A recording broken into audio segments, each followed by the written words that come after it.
안녕하세요. 보라루키입니다. 농업은 배우면 쉬워질 줄 알았습니다. 그런데 이상하게 배우면 배울수록 더 어려워집니다. 분명 작년에는 맞던 방법인데 올해는 안 맞습니다. 남들은 효과 봤다는 비료가 내 밭에서는 반응이 없습니다. 전문가들 말도 다 다릅니다. 어떤 사람은 넣으라 하고 어떤 사람은 위험하다고 합니다. 그러다 어느 순간 농가들은 이런 생각을 하기 시작합니다. 도대체 뭐가 맞는 거지? 오늘은 왜 농업이 이렇게 어려운지, 왜 정답이 없는 것처럼 느껴지는지 현장 기준으로 한번 이야기해 보겠습니다. 농업은 공산품이 아닙니다. 공장에서 제품 만들 듯 똑같이 하면 똑같은 결과가 나오는 구조가 아닙니다. 같은 사과라도 다릅니다. 토양 다르고, 물 다르고, 품종 다르고, 날씨 다르고, 수세 다르고, 농가 관리 습관도 전부 다릅니다. 그런데 우리는 자꾸 정답 하나를 찾으려 합니다. 이 비료 쓰면 된다. 이 방법이면 해결된다. 하지만 현장은 그렇게 단순하지 않습니다. 바로 여기서부터 농업의 어려움이 시작됩니다. 현장에서 정말 많이 듣는 말이 있습니다. 저 사람은 효과 봤다는데 나는 왜 안 되지? 사실 이건 제품 자체 문제만은 아닐 수 있습니다. 예를 들어 같은 칼슘을 써도 어떤 밭은 반응이 좋고 어떤 밭은 약해가 납니다. 같은 질산 칼슘인데도 어떤 곳은 수세가 살아나고 어떤 곳은 웃자람이 심해집니다. 그러면 농가 입장에서는 혼란스러워집니다. 도대체 좋다는 거야, 나쁘다는 거야?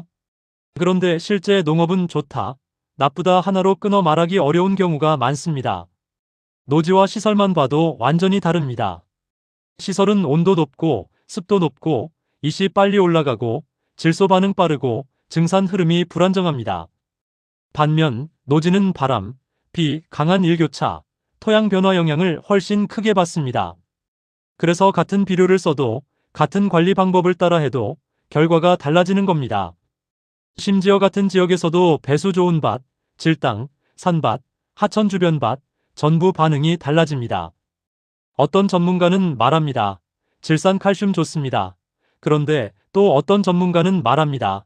질산 조심해야 합니다. 농가들은 여기서 더 헷갈립니다. 그런데 실제로는 둘 다 틀린 말이 아닐 수 있습니다. 세력이 약하고 질소 흐름이 부족한 밭에서는 도움이 될 수 있습니다. 하지만 이미 웃자라고 연약 생육이 심한 밭에서는 오히려 더 무너질 수도 있습니다. 농업은 이런 경우가 정말 많습니다. 조건이 바뀌면 결과도 완전히 달라집니다. 많은 농가들이 물을 단순하게 생각합니다. 물만 주면 되는 거 아닌가? 그런데 실제로는 그렇지 않습니다. 중탄산, 알칼리도, 이씨, 경도, 철분, 이런 것들이 전부 영향을 줍니다. 같은 비료를 넣어도 어떤 물에서는 잘 녹고 어떤 물에서는 충돌이 생기고 어떤 곳은 양분 이동이 막혀버립니다. 특히 지하수를 많이 사용하는 지역에서는 이 차이가 더 크게 나타나는 경우가 많습니다. 그래서 경험 많은 농가들은 비료보다 먼저 물 상태를 보는 경우도 많습니다. 경험 많은 농가들은 비료 이름부터 보지 않습니다. 먼저 이런 걸 봅니다. 물이 움직이는가? 뿌리가 숨 쉬는가? 세근이 유지되는가? 잎이 정상적으로 증산하는가? 이씨가 밀리는가? 양분 충돌이 생기는가? 왜냐하면 결국 비료도 흐름이 살아있어야 움직이기 때문입니다. 아무리 좋은 비료라도 뿌리가 막혀있고 물이 밀려있고 토양 환경이 무너지면 제대로 반응하기 어렵습니다. 농업이 어려운 이유는 해야 할 일이 많아서만이 아닙니다. 모든 게 연결되어 있기 때문입니다. 토양 화학, 식물 생리, 기상, 수질, 미생물, 양분 기량, 광합성, 증산, 이게 동시에 움직입니다. 그래서 단순히 이거 넣으세요, 이렇게만 접근하면 어느 순간 한계가 오기 시작합니다. 농업을 오래 할수록 오히려 더 조심스러워지는 이유가 여기 있습니다. 초보 때는 쉽게 말합니다. 이거 쓰면 됩니다. 이 방법이면 해결됩니다. 그런데 오래 농사 지은 분들은 압니다. 조건이 바뀌면 결과도 완전히 달라진다는 걸요.